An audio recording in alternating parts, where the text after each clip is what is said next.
Erev Tov, everybody. Thank you, really. Purim Sameach, as we'll see in 1 second, it's still Purim, even if you're not in Yerushalayim, where it really is Purim.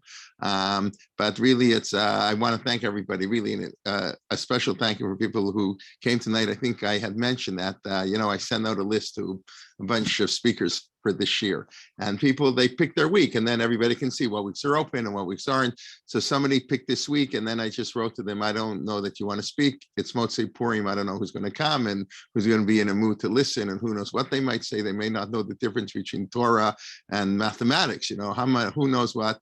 So he said, he'll switch. So he switched another week. So anyways, I'm glad I'm here. I'm glad you're here. So thank you very much. Okay. So I said, we'll try a little bit. We'll see if we can tie in Parshat Tzav to Megillat Esther. Of course, that's it's artificial. Hopefully the ideas are real, but the tie-in, of course, is artificial. There's no reason to tie in Parshat Tzav and Megillat Esther.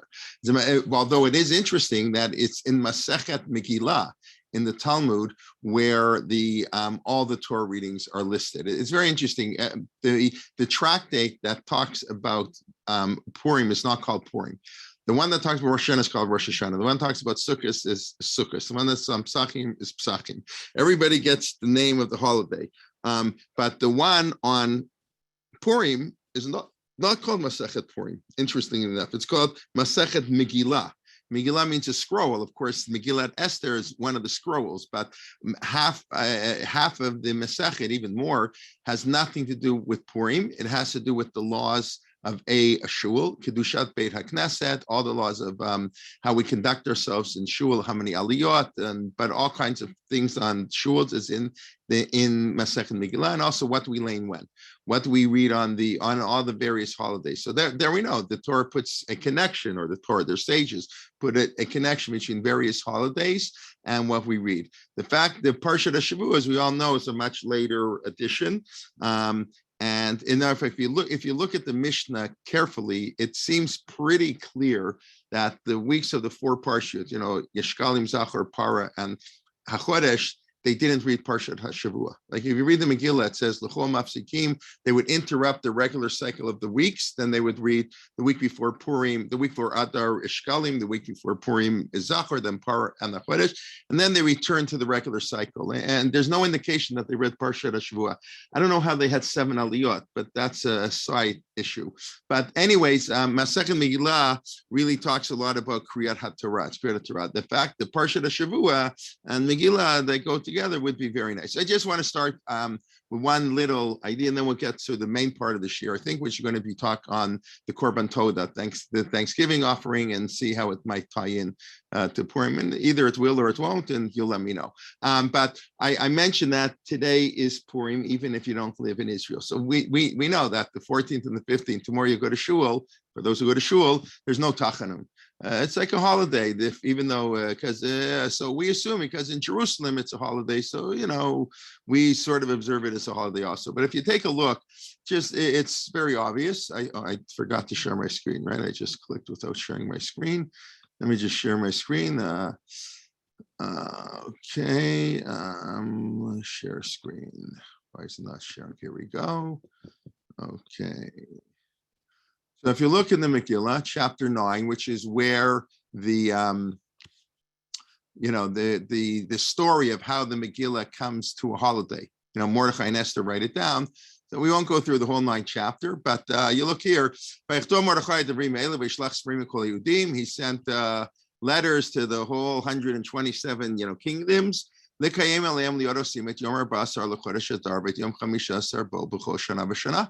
the Jewish people should observe the 14th and the 15th. There's no distinction whether you lived in a walled city. That earlier in the chapter, we had said that those in the walled cities celebrated on the 15th, those in the non-walled city, in Shushan, not really the walled cities, and then everybody else on the 14th. But when Mordechai decides to establish it as a holiday, he said, no, since there were some Jews celebrating on the 14th and some on the 15th, everybody's going to celebrate it on the 14th, on the 15th. And this should be like, this is the month that went from Avel to Yagon to Simcha, Avel to Yontiv. It sounds like the whole month is a joyous month. Misha Nechnas Adar, Marvim Simcha, not just the days of Purim, and then you have it a little bit later, and the Jews accept it. The Kibel The Jewish people accepted when Mordechai wrote to them. Mordechai wrote for them that they should keep 2 days of Purim. Al Ken Karei Purim, okay, and then Kimu v'Kiblu Liot. Here it is, Kimu v'Kiblu. That's the famous verse that this is the reacceptance of Torah. That's how the rabbis read it, but that's for another time. The Jews accepted Purim for them and their children. Should not pass. This is the idea that Purim will exist forever. The Rambam in this very wild statement that all the holidays are going to cease to exist except for Purim. It's like an unbelievable statement. The Yodosim, what will not stop? What will always be? To make these 2 days. Again, there's no distinction between wall cities and non-wall cities. And so everything's plural. These days, in every generation, you got to keep these 2 days for as Purim. So it's very clear that Purim is meant to be a 2-day holiday, no matter where you live. Why exactly it's a 1-day holiday, I don't know. That's the honest truth. I do remember that Rav Schachter mentioned on, in Shir once that there was, I forget who we quoted, but there was some, I think it was a Hasidic Rebbe, like a major Talmud Chacham, a major posek, who used to actually say Al Hanisim on the 14th and the 15th, living, wherever he lived in Europe. And the 14th, 15th, because the Purim, the Megillah, says you should keep 2 days. So I don't know exactly. We'll have to ask some of the scholars exactly why, because it's like this way. By the time you get to the Mishnah already, from Megillah, by the time you get to the Mishnah, it's clear that the first Mishnah in Masechet Megillah says you can read the Megillah 1 of 5 days. It's also new, out of the blue. That the Talmud derives that from that verse. We saw it, in its times, plural, and the Gemara, whatever, we won't go into it, derives it's not just 2, there it's a plural of 4. The 14th and the 15th, you don't need the 13th is obvious because that was the actual day of the miracle, the actual day they defeated the enemies. So, and then 2 more days, the 11th and the 12th. And if you lived in a little hick town and there wasn't a minyan and you were the farmer providing food for the cities, you'd come in on Mondays and Thursdays, they would read the Torah, etc. And then, so you could read the Megillah. So if the 14th was on a Sunday, so you would come in on Thursday to provide the milk and cheese and eggs to the whole community, and then make a minyan, and the people from the hick town or whatever, the farmers, would read the Megillah on the 11th. So sometime between Megillat Esther and the Mishnah, Purim changed from a 2-day holiday to sort of a 1-day holiday, but it's celebrated on various 1 days, 11, 12, 13, 14, 15. We don't do that anymore. For various reasons, we don't do that anymore. And we today only have Megillat Esther. We only have Purim on the 14th and the 15th. And of course, those of us everywhere outside of Jerusalem, I assume there's not too many people in Jerusalem, although maybe Purim night, people are still up at 4 in the morning. But so it's actually only 2:40 in the morning. So we make this distinction between the 14th and 15th. But it is interesting that Purim is meant to be really a 2-day holiday. Okay, let's discuss Sefer Vayikra and Korbanot. So on the surface, of course, there's absolutely no connection between anything to do with any of the sacrifices and Purim.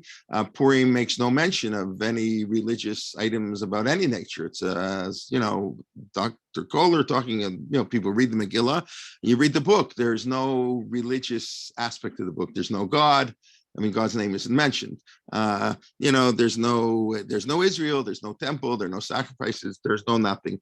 Chazal read the book that that this led up to the building of the temple. That Purim took place in between the first and the second temple, and eventually from Purim comes the rebuilding of the second temple, and of course that leads to the bringing of all the sacrifices, etc. But what I want to talk about is I want to talk about the Korban Todah. But before we get there, so we know Vayikra and Tzav. Sefer Vayikra, myself included, I would say I know it much less well than the other books. However poorly I know the other books of the Chumash, I know Vayikra even more poorly. It's people don't, chapter 19, okay, I know well. I know half decently well. The beautiful mitzvot in Kedoshim, and I guess the 23rd chapter, Emor, all the holidays. But the beginning part and through Tazria, Metzora, Achrimot, it's detailed, it's boring. We don't really follow it so much. But Vayikra and Tzav, in many ways, is repetitive. It lists off all the korbanot. Of course, there are 5. Just to briefly review, there are 5 types of korbanot.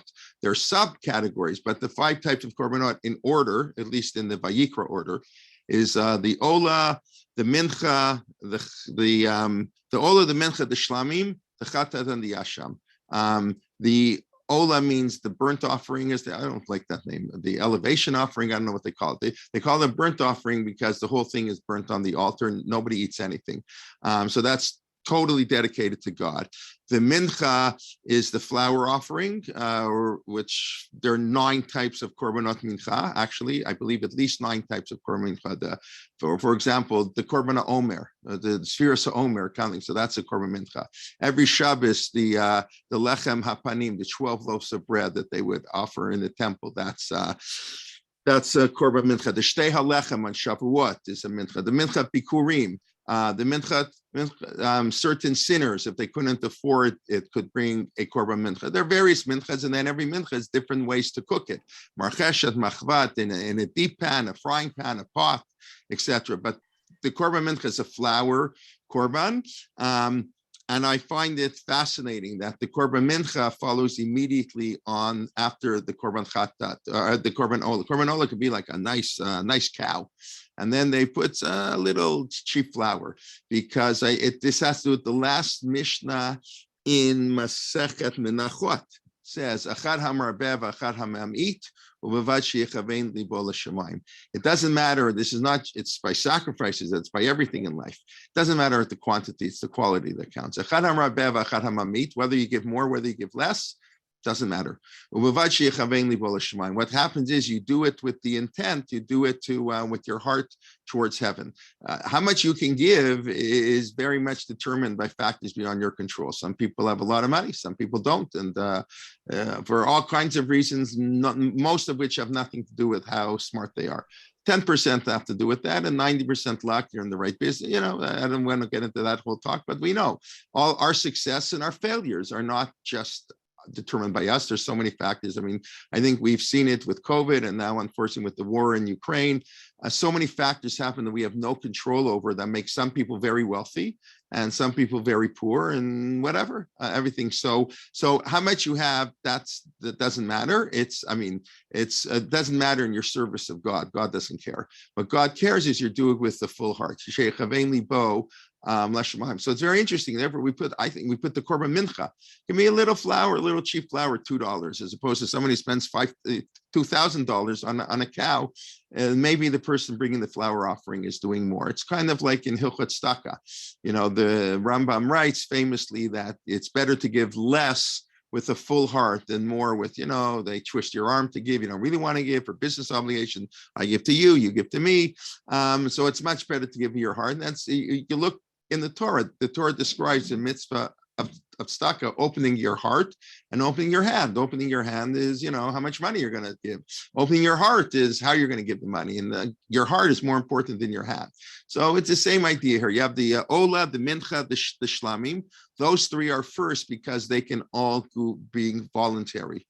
You can volunteer to bring an Ola. You want to, and it means you're not even going to eat any of it. I'm going to bring a sacrifice. I'm going to give 100% of it, quote unquote, to God. Same thing with the mincha. There are obligatory korbanot mincha, but there are also voluntaries and korban shlamim. That's what we'll get to. The korban toda is a form of shlamim. The korban pesach is a korban shlamim. Well, they call in English a peace offering, shalom, but it's really, I think, from completeness on shlemut, which of course is connected to peace. But the korban shlamim, basically everybody gets some. The korban chatat and the korban asham is only eaten by the kohen. The korban ola is eaten by nobody.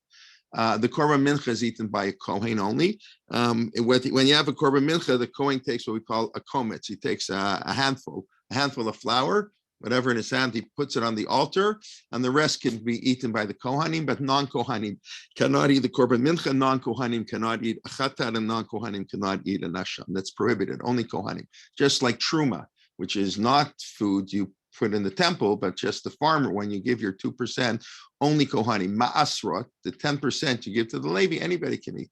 You can give it to the Levi can share it with whoever he wants. But the Kohen, if you're part of the family, the slave of the Kohen, who's not a Kohen, can eat the truma. Anybody who's part of the family of the Kohen can eat it. The wife, the children, but non-Kohanim can't eat truma. So the only korban that quote unquote regular people can eat is the korban shlamim.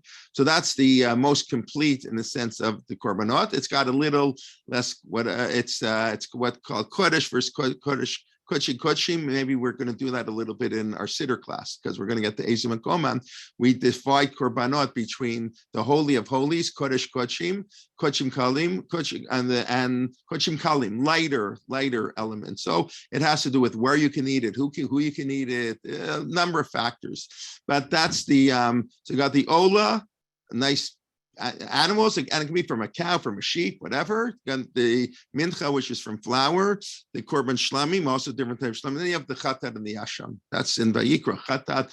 The chatat is brought when you violate accidentally a sin that carries, if you would have done it on purpose, would carry the sin of karet, the penalty of excision, which we don't know exactly what that means, but it means you don't identify as a Jew. Let's forget what the punishment is. It means these are such important things that you're not a Jew. A Jew doesn't eat chametz on Pesach. Whether that's still true, I don't know. But there was eating chametz on Pesach meant you don't identify as a Jew. Eating on Yom Kippur, you don't identify as a Jew. Chilul Shabbos.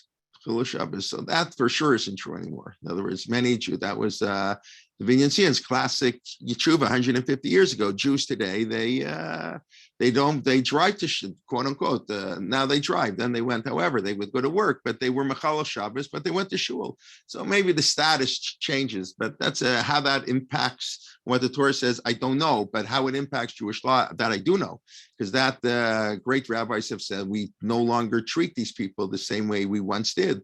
We don't consider them the same level as sinner anymore. But karet were the most serious of sins, what was considered by the Torah, eating chametz on Pesach, Yom Kippur,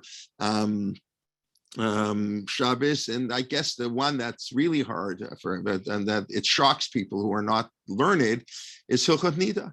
That a woman who doesn't go to mikvah, a man and the woman, if a couple have relations, when the woman did not go to mikvah, that's considered an Isur Karet. That's I often tell, maybe I shouldn't tell the story, I don't know, but many years ago when I was Rabbi of a shul, I think I mentioned the story once before. I got a phone call from a couple I didn't know. A friend of mine had suggested, and make a long story short, I was talking to them. They weren't observant, but they were, had interest in tradition.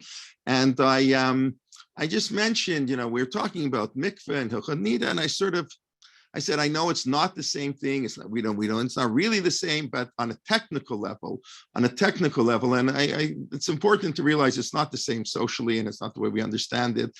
But technically speaking, when a woman doesn't go to mikveh, it's the same thing as eating on Yom Kippur. And she gave me a look, and she said, I would never eat on Yom Kippur. I would never eat on Yom Kippur. And she went to mikveh, and I know she went for a while to mikveh. I don't know how long it kept up, but whatever. That's sometimes a woman can say, I'm going to eat on Yom Kippur. I'm never going to go to mikveh. I might as well eat on Yom Kippur. But anyways, those are the prohibitions that karet. Right, that story could have ended many different ways. That's right. It was 15 years ago. I was younger. It was more than 15 years ago. Whatever. We ended up having a very nice relationship with the couple for a while. We had them for Shabbos. They became Shomer Shabbos for a while. They stopped. Whatever. It doesn't really matter. But I'm just pointing out that in the Torah's view, that's very serious. Today, people. It's just we live in a totally different world. What can I say? That's not our topic. So that's a korban chata. Korban asham. Korban asham. There's 6 korbanot asham. We won't get into it now. I'll just mention one. Korban asham. What do they translate it as? A guilt offering. I think a sin. It's a sin offering. A korban chata is when you accidentally did the sin. You, by mistake, you violated Shabbos. You forgot it was Yom Kippur. You didn't, whatever the reason is. You got the dates confused. It doesn't matter. You did something accidentally. So that's a chatet. And Hashem, no, you sinned on purpose. So perhaps the more classic one, I guess, would be Asham Gzelot. An Asham, whatever they translate that as, the offering when you steal. What does it mean when I steal? It doesn't mean when I steal. I steal money, I steal money. So yeah, I steal money, I have to pay back. If I steal it, if I mug you, if I put a gun to your head and I say, give me your wallet, and it's $100, I have to pay back $100. It's an amazing thing. There's no fine. Just give back the $100, no jail, no nothing, case over. I don't know if they're assuming we don't think he's a danger to society. When the guy steals in broad daylight, the Torah just says, give back the money. In modern society, we put him to jail. Whether the victim gets back his money is less of a concern. In Jewish law, they're much more concerned with the victim getting back their money. If I break into their house at night, if I'm a ganav, the difference between a ganav and a gazlan, I pay double, because the person put the famous explanation for another time, is the person who breaks into your house at night, he's afraid of man, but he's not afraid of God. That's like hypocrisy. That's bad. The guy who puts a gun to it, he's not afraid of anybody. He doesn't care what God says. He doesn't care what man. Okay, at least he's a consistent thief. And so there's a certain grudging respect we have for it. But the guy, he's afraid of you, so he's going to break into your house when you're on vacation, but he's not afraid of God, so we punish him worse. And this is a famous way the rabbis explain that. Difference between a ganav and a gazlan. Then there's a third type of a thief, the asham, the korban asham. I steal money from you, and then I deny it, and I take an oath. I lie in court. I swear that I didn't steal the money. You accused me of taking $100, and whatever I made, and I take an oath in court that I didn't steal the money. And then it's Erev Yom Kippur, and I feel kind of bad. I'm going to go to shul. Baruch Hashem, you feel a little bad. So I want to give back the money. So that's very nice. So how much money do you have to give back? Anybody know how much you have to give back? Let's see, on Purim, who hasn't had too much here to drink is still with us, right? How much do you have to give back? You have to give back $125. You have to give back 25%. At that, what's called the fifth, but that actually 25 is a fifth of the total. So you pay sort of in between. You pay like a 25% penalty, and you bring a korban hasham. You have to bring a korban hasham. The regular thief doesn't bring a korban. Normally, for sins you do on purpose, there's no korbanot. The hashamot, the various hashamot are exceptions to the rule. Okay, that's just a very broad overview. I hope you learned something from that. And in Tzav, we repeat very much of the same. We go through the same korbanot, but the difference is in Parshat Vayikra. In Parshat Vayikra, we're dealing with the Jew who brings the korban. In Parshat Tzav, we're dealing with how the Kohen sacrifices the korbanot. In Vayikra, it's how the Jew brings the sacrifice, and in Tzav, it's how the Kohen then takes the sacrifice and sacrifices it. Okay, so let's talk a little bit about the korban toda, and this I do think does tie into Purim. What's the korban toda? Korban toda is a Thanksgiving offering. Toda, the word toda, and of course that's what Purim and Hanukkah is all about. We say we say al hanisim. The Gemara by Hanukkah, the Gemara discusses al hanisim on Hanukkah, not by Purim, but it's the same. We do it both. The Gemara says that we have to do Hallel and Hoda'ah on Hanukkah. So Rashi says Hallel is Hallel. So anybody who read the Dvar Torah sent out this morning, I think it was this morning, I explained why on Purim we don't say Hallel. There's no Hallel on Purim, where maybe there is Hallel, maybe Kriyat Megillah is Hallel, but there's no normal Hallel on Purim. And there's Hoda'ah, but Hoda'ah is Al Hanisim. That Purim and Chanukah are the holidays of Thanksgiving, more so than the biblical holidays. Biblical holidays have elements of Thanksgiving, but that's not the focus of the day.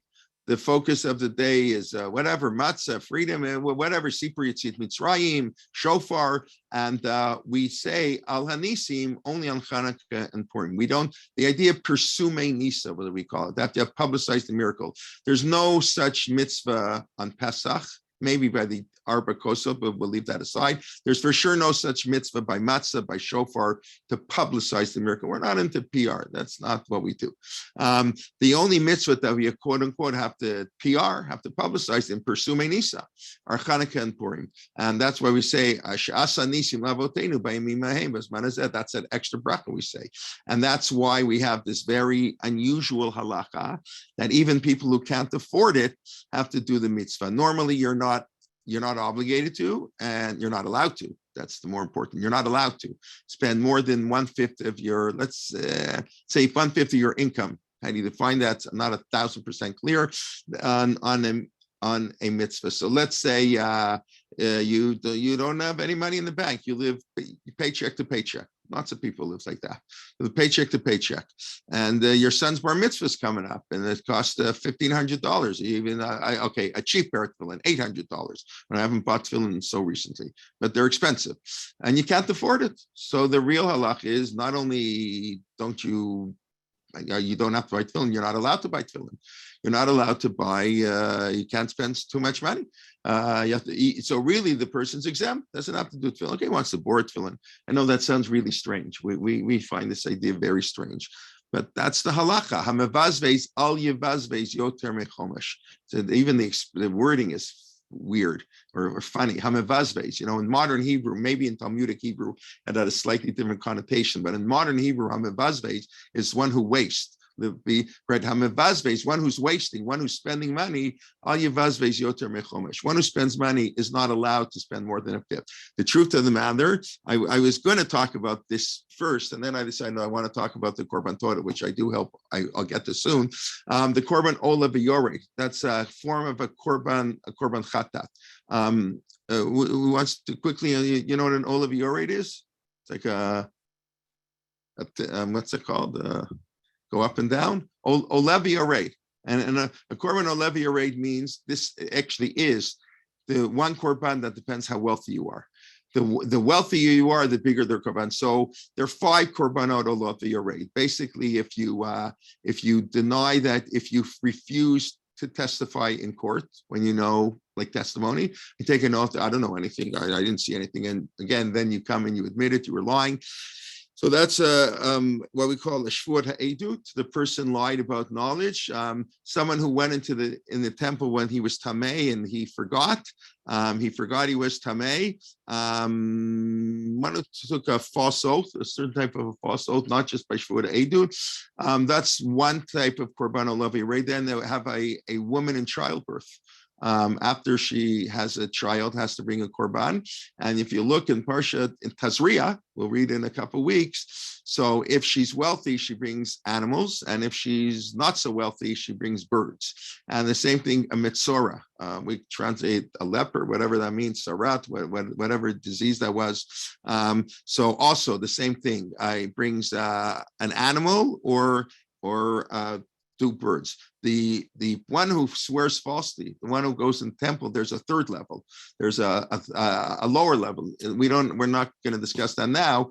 Those 3 have 3 levels of korban olavi arrayed, either an animal, or birds, or flour, if they're really poor. Interesting enough, the Torah does not give that option to a woman who has a child or to a metzora, but it does give that option to the other 3 olavi arrayed. So that's what's called korban olavi arrayed. It goes up and down depending on your wealth.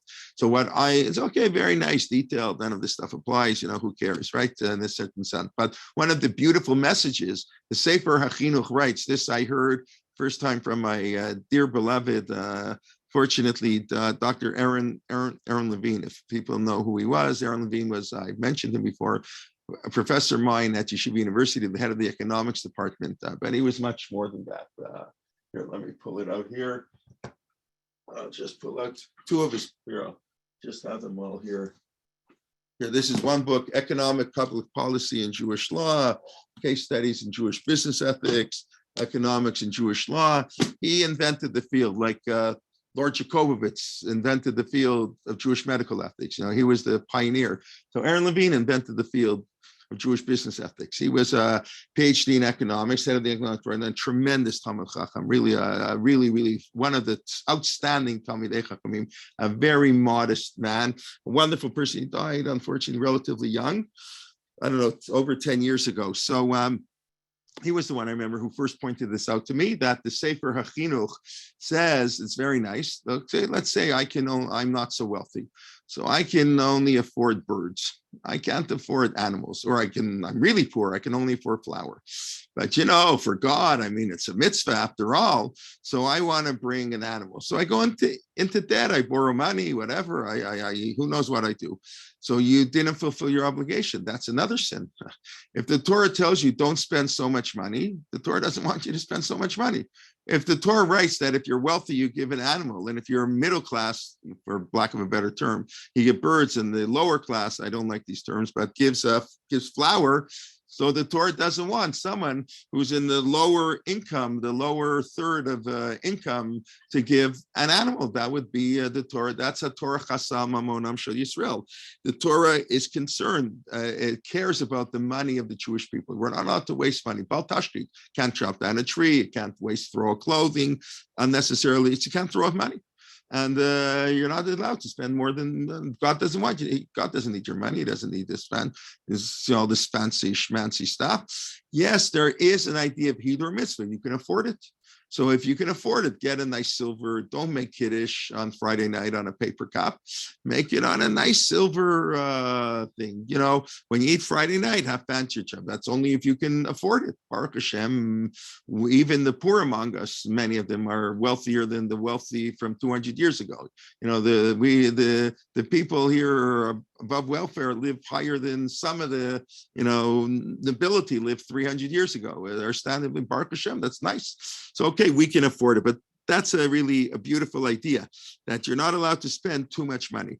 So the exception is Kriyas HaMegillah and Hanukkah. Now, there you have to sell the shirt off your back. That's the expression of the Gemara. You have to sell the shirt off your back.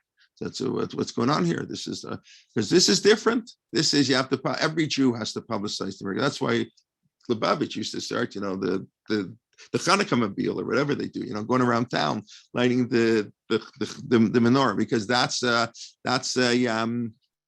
there's a special halacha.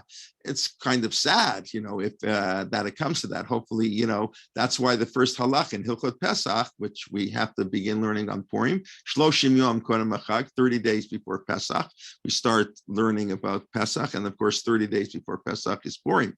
We discussed it in my Siddur class a couple of weeks ago. The connection between Pesach and Purim, it's a deep, deep connection, and so Pesach starts on Purim. Pesach starts on Purim. So the first law in Hilchot Pesach is to give tzedakah, not to worry about getting rid of your chametz and eating the matzah. That comes later. Make sure the poor have enough to eat. Pesach's an expensive holiday. That's the famous story I mentioned many times, but it's always worth mentioning again. The woman comes to the Rav Chaim Soloveitchik, Soloveitchik's grandfather, known to be, besides a genius, a very full of kindness. Can we use milk for the 4 cups of wine? She doesn't have enough money. So I gave her, I don't want to say 100 rubles because I don't want to use that term anymore, but whatever, they lived in Russia. What can I say? So he gave her a lot of money. So his wife said, well, what do you give so much money for? It doesn't cost so much money to buy wine. I said, no, if they're asking about milk, it means they don't have meat. For the Seder, nobody would ask, can I use milk for the 4 cups and then have a meat meal? So that's what he did. So that's the first halacha in Hilchot Pesach.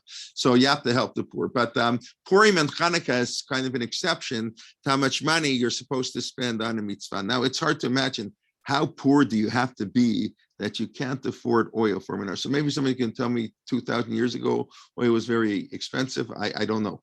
But it sounds to me like, I read this today, when you Purim, how much money do you have to spend on Purim? You have to buy your own Megillah. You can go to shul with your Megillah. What does it cost? $5 to do Mishloach Manot? The whole thing. We're talking about poverty that's unbelievable. They have this, but whatever. So that's but normally we don't have to spend so much money. But anyways, the story, Purim is all about Thanksgiving. Alanisim, Thanksgiving, and that's what the Korban Todah is. The Korban Todah is the Thanksgiving offering. So I'm just going to pull it up for one moment, and we're going to point out a couple things about the Korban Todah. Let me see where it is here. Okay, Korban Todah, is this it? No, that's not it. Here it is. Okay. Zot Torah Tzavach HaShlamim. I said the Korban Torah is a subset of the Shlamim. Asher Yakriv Lashem. This is the peace offering. How do they translate here? The well-being. It's interesting translation. Well-being. Cool. That one offers to Hashem. Im al toda yakrivenu. If it's a Thanksgiving offering, it has to be mixed in oil. We're going to see more than matzah. Rikike matzah. These are different ways to bake the matzah. But al chalot lechem chametz. Talking about Pesach, the korban toda has to be made of chametz. Now, what's so special about that? We'll get to in one moment. And you have to sacrifice you to basar by yom korban oyecho. That's also unusual. You have to eat it on the day lo yanich mimenu ad boker. You bring it at 2:00 in the afternoon. You have to finish eating it before the next morning, and then the rabbis would say before midnight. In order so you don't accidentally eat it later. But you only have one day to eat it. These two halachot that has to be on chametz, and you have to eat it for one day, are very unusual. These are not normal by the korbanot. Normally, a korban shlamim is eaten for 2 days. You can eat it if you bring it on Monday afternoon. So you eat it on Monday night, and all day Tuesday. I've mentioned before, a lot of people are not so familiar with this, that in the temple, time worked differently than outside of the temple. We all know that our day begins at night. That's very nice, but that's not true in the temple. In the temple, the day began in the morning. So when you brought, the day ended in the morning. So when I say you can eat it till the end of the day, that's why the Torah says don't leave it till the morning, because the morning is the next day. It's not like here the night is the next day. In the temple, the morning is the next day. It's halayla holech achar hayom. The night follows on the day. That's sort of the more normal way we would think. How the Torah not came up with this newfangled idea that the day starts at night. We would have all thought that the day starts in the morning. And that's what starts in the temple. And we've explained before, because the temple is the source of light, and the temple is sort of where God's presence is. So the world is full of darkness, and our mission is to bring light to the darkness of the world. The first thing God created, by Hior, the world was full of darkness, and the temple is the source of light. God's presence is the source of light. So everywhere else, the day begins, it's dark, and then we have to bring light. But in the temple, the day begins, it's light. Okay, Beseder. So the day begins in the temple in the morning, and the korban toda, any korban can be eaten for a korban shlamim 2 days and 1 night. So I bring it on Monday afternoon. So I eat it all day Monday. All day Monday ends on Tuesday morning, and then all day Tuesday and Tuesday, and right. 2 days and 1 night, right? You can eat the korban, but when I bring a korban toda, I have to finish it. I can't eat it on Tuesday morning. I bring it on Monday afternoon, and I can't finish it Tuesday in the daytime. I have to finish it by Tuesday morning. Why? Why do you have to finish it? To encourage people to share it with others. Good, very good. To encourage people to share it with others, because we want people to share the korban toda. If I have a big cow, and you have to eat the whole thing. You're not allowed to have leftovers. We know by the korban pesach you can't have leftovers. It's a real. You're supposed to eat the whole animal. So how much can you eat? So if the less time you have to eat it, the more people you have to invite. So it's a way of pursuing Nisa. This is a way of publicizing the miracle. Why is somebody bringing a Thanksgiving offering? So it maybe got out of the hospital. So the classic case, Arbatz Rikim Lahodot, the people who bench Gomel, right? You traveled and you were sick and you were taken captive. Whether that's exactly the same as the people bring the korban Torah, that doesn't really matter. But when there's a base of Mikdash, it'll matter. Now it doesn't matter. But you got into medical school. You want to give a Thanksgiving offering, so you want to publicize. But let's say really a person was sick and he got much better, and he wants to publicize that. He wants to thank God. So we have to limit the amount of time. That's the other thing about the korban toda is it has to be made of chametz. You saw that the Torah made a big deal. It has to be chametz. Normally, you're not allowed to have chametz. The Torah is very clear. I don't have it open. We're here, but it says it has to be chametz. Normally, the Torah prohibits eating a korban of chametz. Here, I think I'll go back here. Maybe I'll see one of the prohibitions if I can find it quickly. Otherwise, you'll have to take my word for it, which is never a good idea. But here, lo te'efech chametz. Don't cook it in any chametz. Basically, there's a prohibition. All the korban minchot are not allowed to have any chametz. Well, why can't it's not Pesach? There's nothing to do with Pesach. Why is a korban not allowed to have chametz, and why does the korban Torah have to have chametz? And then Tzav explains the way the Torah presented. It's like the main part of the korban is the chametz. Like, in other words, the korban Torah has two aspects to it. It's got the animal that you're bringing, and along with the animal, you're eating a meal. You're inviting your friends. You got into medical school. You're very happy. So you're inviting all your friends. You got out of the hospital, and you're making a party. So you make a party after you go to a fancy restaurant. The first thing they put on the table, I think they do. I haven't been to a restaurant in 2.5 years, whatever, since. But don't they still put bread and the fresh made bread in the nice restaurant? So that's what the Torah says. You have to have nice bread. You have to have nice bread, and so you eat bread, and then they bring you the main course. Some nice juicy steak, whatever it is. Maybe today people don't like steak. Okay, whatever, fine. So why does the korban Torah have to have chametz, and why does everything else not allowed to have any chametz? Anybody want to? By the way, I don't know. Talking about bring meat, we just had a milchus, Purim Suda. So I haven't had fleishes for a while, but I know maybe that's we won't get into a halachic discussion of that. But when 5 of my 6 kids are vegetarians, so I eat meat almost never anymore. But maybe Friday nights some chicken. But anyways, Thursday nights. But in the Torah, meat was considered a delicacy, and we are actually talking about this at the Purim Suda, right? Most people, of course, I'm sure most people are. I don't know, Thursday night, maybe it's different. I assume most people had a meat Purim Suda, and that's an interesting question. A Suda always in Chazal meant meat.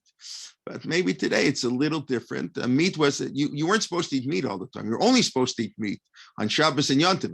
And the reason you ate meat on Shabbos and Yom Tov because it was very special. You didn't eat it all week. Today, we have a whole different attitude, a whole different world. But let's leave that question aside. But why does the korban Torah have to be dafka of chametz? Okay, why does every other korban not allowed to be of chametz? Okay, so why the korban Torah has to be chametz? Because chametz tastes better. Who are we kidding? Yeah, okay, the Seder night, you like matzah. You've been at matzah for a year.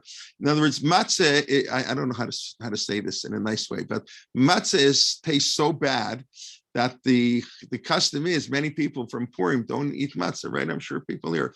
With the Gemara already has a prohibition. You're not allowed to eat matzah in Erev Pesach. So you should enjoy the matzah at the Seder. So the Gemara has the day Erev Pesach, but I'm sure many people know people have a minhag not to eat matzah already a month before. Why? So you should enjoy the matzah at the Seder. I don't know if I had like a nice juicy something, whatever you like, fill in the blank. And I ate it a month ago. I wouldn't say, oh, I don't want to have it again because I just had it 2 weeks ago. 2 weeks ago is a long time. I love sushi. Right? We had some at the Seder, let's say. I have it at the Seder at our Suda. Someone's going to say, I had sushi 2 weeks ago. I don't like sushi anymore. Maybe if you had it every day. But we don't eat matzah for a whole month, people, because matzah is not so tasty. So at least to say there, it should be tasty. You haven't had it for so long. It's different. You're tired of bread, but matzah it doesn't cut it. Doesn't cut it, and of course that's the whole purpose. In other words, we have this beautiful, elaborate meal at the Seder. We have to remind ourselves. What it was like, and that was the matzah is a negative. It's not a positive. You don't eat matzah at a fancy meal, but the Pesach, like we eat the maror, we eat the matzah. The matzah is sort of both. It's matzah, it's slavery and freedom, right? We left in a hurry, but it's really the food of slaves. Halach ma'anya, diachlu avata. This is the poor man's bread. So korban toda, it's not appropriate to eat matzah. So the Torah insists that the korban toda be made of chametz. There is one other korban mincha that has to be made of chametz, and what's that? Shtei alechem on Shavuos. Excellent. The shtei alechem on Shavuot. And why is that? I mentioned before, the 2 loaves of bread that we brought on Shavuot. Why? So there's this reason I used to give, but now based on what I'm saying today, I have a new reason. What's the reason? So the reason I used to give, I think based on Shimshon Raphael Hirsch, is that Shavuos is Matan Torah, and Matan Torah was such. In other words, we eat matzah. Chametz is the food of freedom. Matzah is the food of slavery. When we left Egypt, we replaced. I mean, it's much better, but still, we replaced. Maybe the word slavery is harsh. We're no longer slaves to Parva. We're slaves to God. Avadim hey. We're my slaves, right? God, we're slaves to God. Be'lo mishpatim. That's why immediately after Parshat Yitro are the laws of slavery. I mean, it's also how to treat slaves, but we replace slavery apart. Now, slavery of God can be freedom, but there's an element of sort of servitude, and that's expressed by the matzah year. That's how Shimshon Raphael Hirsch explained. But Shavuos, the day we accepted the Torah, that's the day of freedom. Torah gives us real freedom. It frees us from a lot of things we might want to do or not want to do. It gives us the structure, the power to live a beautiful life. So that on that one day, the korban can be of chametz. So that's very nice. But now, based on what we're saying with Thanksgiving, and that, of course, the problem with that is that the Torah never tells us that we got the Torah on Shavua. And as I like to say, we really got the Torah on Yom Kippur. Not I like to say, is our truth. We got the Torah on Yom Kippur. The Torah we got on Shavua was broken 40 days later. We didn't know for 80 days. The fate of the Jewish people hung in the balance until Yom Kippur. Moshe went up for 40 days from the 18th of Tammuz till the 1st of Elul, and still weren't sure. So we start shofar for our 1st of Elul. 40 days later, okay, I'll forgive you. Why in Yom Kippur is now the happiest day of the year? Because it's the day God gave us the second set of tablets. He reestablished the covenant. So that's why I always say the Torah doesn't mention the Torah on Shavuos, because that Torah didn't do very well. The Torah we have is on Yom Kippur, and then there's a day of forgiveness, but that's the day God established the covenant. And then, of course, the real Torah is on Purim. Right, so that's the Gemara. That's what the Gemara in Shabbat says. That we got the Torah in Yom Kippur. When we got the Torah, God had to hold the mountain over our head. Right, the Gemara in Shabbat says God held the mountain over our head and said, guys, if you accept the Torah, that's great. If not, Sham teik v'rodchem. This is your burial place. So let's leave out Nasa v'nishma. Right, let's leave that out. Tosfot asked the question, the Tanchum asked the question, not relevant for now. This is the Gemara on Shabbos 88a, says that God, hakaf aleim harkigigit, and he said, okay, so the Gemara says immediately, that's great. So when I get to Shemayim, and God says, why didn't you keep the Torah? Says, God, why didn't I keep the Torah? No, no one asked me. You forced me to keep the Torah. I put a gun to your head. I said, sell me your house, and put a gun to your head, and you signed the contract. That doesn't count. That's under duress. I can rip up the contract, go to court, and I get my house back. But you put a gun to my head, you put a mountain over my head, I don't have to accept the Torah. So the Gemara said, that's great. Whereas that only worked until Purim. Hadarki blew abimei achashverosh. In the days on Purim, they re-accept, that's Yom Kippurim. We re-accept the Torah on Purim. But so you have 3 times we accepted Torah. On Shavuot originally, that didn't last so long. Yom Kippur, but Yom Kippur we accepted it kind of with like the mountain over our heads, so to speak. And 1,000 years later, on Purim, we willingly accepted it. It's a fascinating idea. You think about it, the Tanchuma says there's a difference between the oral law and the written law, right? Purim is everything's hidden. It's the Torah Shebaal Peh. That's what we accepted. Whatever it means. But there was a re-acceptance of Torah and Purim. So Shimshon Raphael Hirsch says the Korban Todah on Shavuos because it's the Matan Torah. Originally, okay, it could very well be, but I think you could argue on that explanation. I thought what along the lines that we're saying is what else do we do on? It's the beginning of Bikurim. It's called the Korban is actually referred to as Bikurim. We always refer to Bikurim, the first fruits you bring, but the Torah in Parshat Emor, I believe, when it discusses the Korban, it says it says Lechem to Shnaim Shnei Asrim Chametz Te'afena. Chametz, got to be Chametz. Bikurim Lashem. Bikurim Lashem. So I thought maybe it's just a stretch. Bikurim is the mitzvah of Thanksgiving. the essence of Bikurim is Thanksgiving.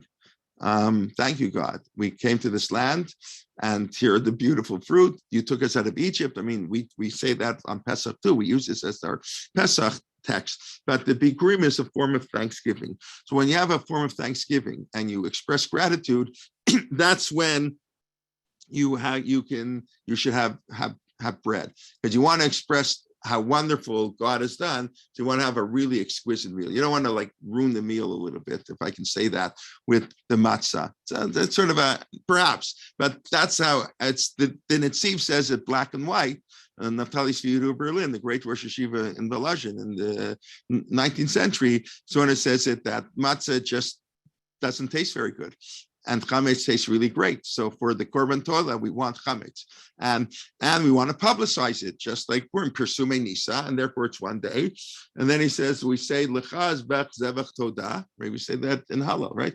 Lechaz Bech Uv'Shem Hashem Ekran Nedarai Hashem Ekran Negdana L'Chol Amo. You want to show it to the entire people. It says, well, it's also not a Jewish, it's this PR notion. Negdana l'chol amo. We want to, when we have a zevach todah, when we have something Thanksgiving, we want everybody to know about it. Normally, as the Netziv writes, you should be tsanua. You should be humble and quiet. You don't show up. I want to bring I want to bring an offering. It's not I want to do mitzvah. You are. We don't show off mitzvah. Very quiet. But when it's a todah, when you're offering Thanksgiving to God, then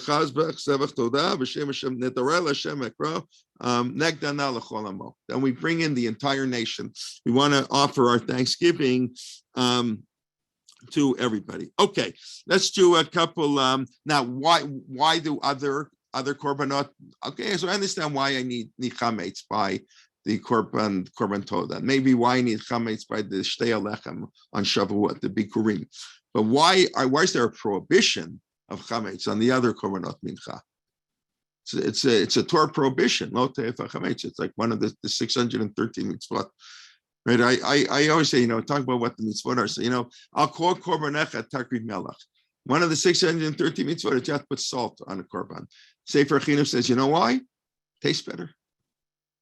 Who wants to eat food without salt? Tastes better. It's funny. I mean, that, and I'm not saying that's the only reason. We don't know, but that's what Sefer Chinuch writes. Al kor korbanecha takrid melach. You want it to taste good.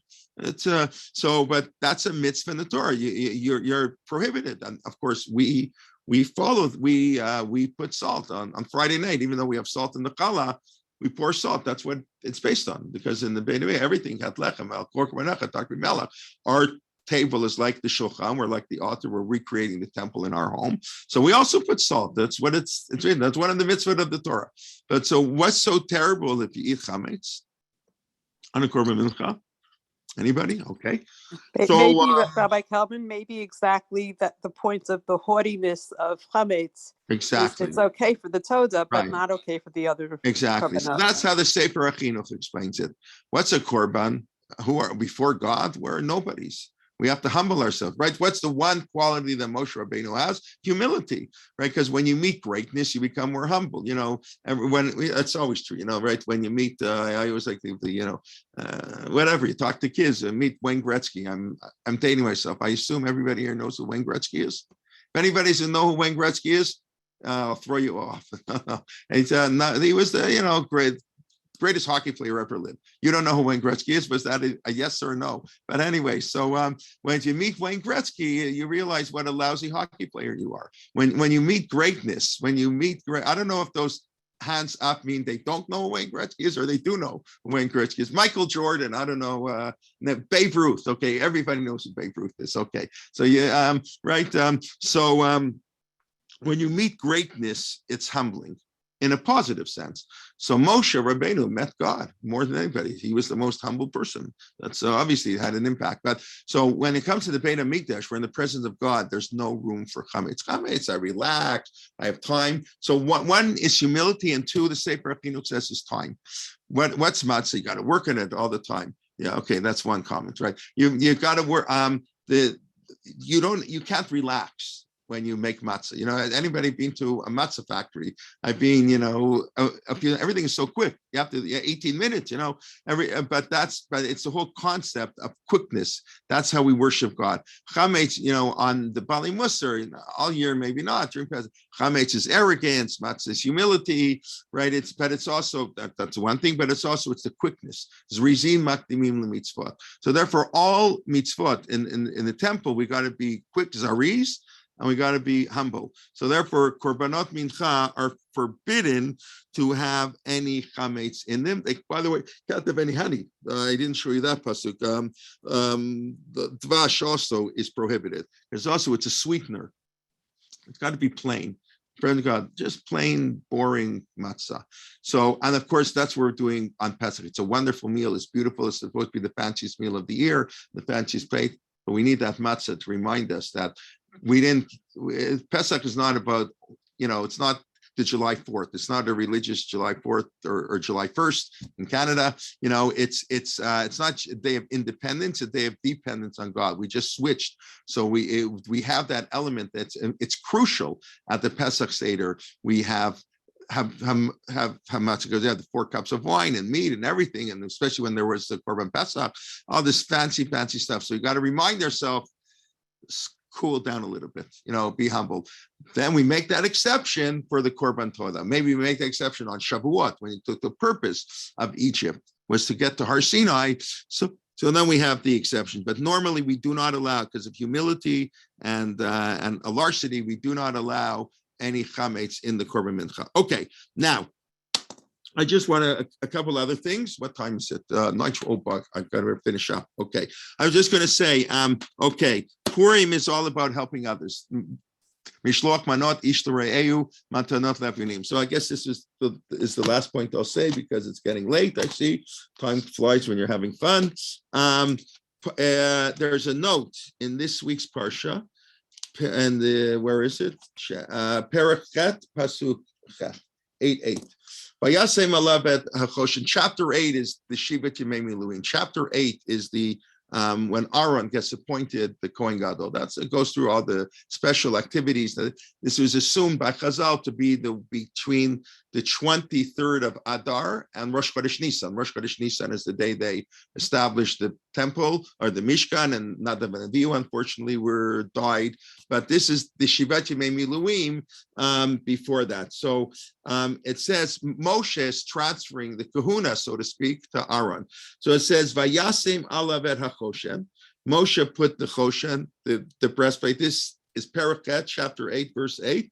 Vayiten et hachoshen et horim v'tumim, the urim v'tumim. That's how God spoke. The urim v'tumim. That's the 12 tribes, the 4 rows with the stones, and then had all the letters, and God would speak whatever to the Kohen Gadol, somehow this miraculous form of communication. It's very nice. So Moshe puts the breastplate on him. So there's a little note. It's in the art scroll. I looked on all the online ones. It didn't have it. Not on Safari, not on Chabad, not on Machon Memrei. Maybe I don't know, online. Maybe you need a mikro gedula. But in the art scroll chumash that I have here, thank God for art scroll. Chatzi HaTorah b'psukim. This is the middle point of the Torah according to verses. This is the middle point of the Torah. In other words, the middle is always the most important. We don't have time to develop that idea, but you stand in the middle, surround them, the cousins in the middle, Moshe's on the middle, everything's got to be in the middle. On one side, this one, on one side, that's Shua Paramalek, Aaron and Chur, Tamchumi Adav. Each one is on the side. The middle is always the most important. Sefer Vayikra was the first book we used to teach kids. That's how the Medrash says it's a book of purity. They're more mitzvot in Vayikra. The center is always the most important. So the middle pasuk in the Torah is Moshe dressing Aaron. I found that to be just, I don't know, maybe I just found that a beautiful idea. That the idea that helping one another is, putting the chosh, and that's this little note that this is the middle pasuk of the Torah. And we know that Moshe didn't really want to do that, because 15 psukim later, you have the 4th shalshelet. And when they slaughter the animal, and that's sort of, then they sprinkle the blood on Aaron, and he becomes the Kohen Gadol. Medrash and Moshe, like all great leaders, they don't like to delegate authority. They wanted it all for themselves, despite the fact that Moshe didn't really want to help. That's the essence of the Torah, to help and to put on your brothers. I don't have time to develop, but that's what the story of Purim is all about. Esther didn't want to help either. The idea to give up from yourself for the benefit of Klal Yisrael. Mordechai had to convince her. It's good for you, but we'll have to wait for another time, because I see it's 9:30, and I want to thank everybody for coming. Let me just do a quick 1-minute review, and then I'll take any questions. So we talked how Purim's supposed to be a 2-day holiday from the Megillah. It's pretty clear, yet somehow from the time of the Megillah to the Mishnah, it develops into a 1-day holiday, determined distinction by where we lived. And we went over the various types of korbanot, the 5 types of korbanot, the ola, the mincha, the big fancy animal, and the little flower. It doesn't matter. As long as your intent is towards heaven, it doesn't matter if you do more or less. Then you have the korban shlamim. Those 3 korbanot can be brought as a volunteer basis. They have the chatat and the asham, the sin offering, accidental sin, or serious sins you did accidentally, and then the korban asham. Guy steals money, and he dies. He went through the korbanot.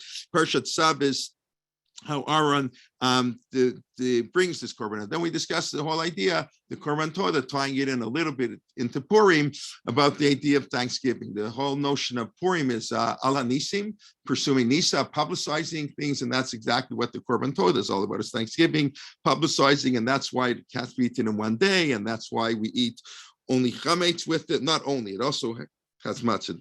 Has both, but it also has chametz, unlike all other korbanot, except for on Shavuot, or which we discussed, the bikurim, the shtei halechem, and the idea of what it represents, humility and doing things quickly, and giving hakarat hatov. That when it comes to publicizing what God does, that's not the place to be humble. We should be humble for ourselves. But when God performs miracles, so to speak, we have to sing out Hallel, right? Kriyatazu Megillah, also reading the Megillah, right? We have to call out. So, okay, that's any questions. I want to thank you very much, really, and a special thank you. I think, Purim, we just said, that's the day we receive the Torah anew. That's how the Gemara in Shabbat understands it. We re-accepted it willingly. So I'm very, thank you for coming on Motzei Purim, or the Purim day number 2. And please God, if you liked it, and maybe even if you didn't like it, tomorrow morning at 9 o'clock, I continue my parsha shir, my ongoing shir on the Siddur. We're in the middle of Korban. We'll do Ezim and Koman tomorrow a little bit. Maybe I doubt we'll get to Rabbi Shmuel, but we'll see. And so I invite everybody. And then Sunday morning, Rabbi Liebtag begins 11:15. I sent the email yesterday, I think, with all the our Pesach programming. Somebody asked me, yes, it is a separate password, whatever. You do have to re-register. I mean, so you can register once for all of them, or you can do individually that we send. And okay. Thank you very much. Just let me see if there are any questions here that I missed, if anyone wants to speak up. Okay, that story, yeah, the wave offering. I think, okay, yeah, an honest assessment about matzah. Correct. Listen, we are honest. The Torah says you have to be honest. That's how, if I said it'd be one thing, then Tzav says it. He says it on his Perush and Chumash and Emek Davar. We all know it, but that is the point. That is the point, that it's humble. It's not supposed to taste good. That's why it's so important that we eat it on Pesach. We eat it in conjunction with everything. We eat it. Listen, when there was a Beit HaMikdash, the Korban Pesach was much more important. There's no Easter. There are only 2 positive mitzvah. We spoke about a Korban Chatat and an Easter Karet. When you violate a prohibition of Karet, there of the 36 times in the Torah, there's a punishment of Karet. 34 of them are for negative mitzvot. We mentioned some of the big ones. A lot of them have to do with idolatry and sexual immorality. Those are the 2 biggies. Idolatrous, various forms of idolatry, and various forms of sexual immorality. Those are the main categories. But only 2 of them are positive mitzvot. Like, you get Karet if you don't do something. Usually when I don't do something, you don't get a punishment. You just didn't do the mitzvah. 2 exceptions are Brit Milah and Korban Pesach, which of course go together. One who doesn't have a Brit Milah, a man who doesn't have Brit Milah, cannot eat from the the Korban Pesach. So the Korban Pesach was really the main part of the meal. That was the most important thing. Matzah played a much more secondary role. Of course, now, and there's no courage. So you didn't eat matzah. So, okay, I mean, you should eat matzah. There's nothing, it's a lot worse to eat chametz than not to eat matzah. Not the end of the world. You didn't eat matzah. Okay. But of course, in our Seder, matzah takes on a much greater importance because we don't have the Korban Pesach. Yes, okay, Wayne Gretzky makes 100, you miss 100% of the shots, you don't, thank you. I don't know if that's the number one thing I remember him for, but correct, that's one of his famous things. Okay, I always, something with Wayne Gretzky, when he broke into the NHL as an 18-year-old, 19-year-old, and then he started smashing all these records. So he's 2 months younger than I am. When I'm like 22 years old and I see these guys scoring 90 goals and, making millions of dollars, and I'm, whatever. So it's just, we're the same age, Wayne Gretzky and myself, for whatever that's worth. Okay. Thank you very much, everybody. Laila Tov, enjoy Shushan Purim and should be well. And okay. Shabbat Shalom. We hope to see you soon. And please do bring a friend. Okay. Thank you very much. Bye-bye. Thanks. Good night. Good night. Thank you.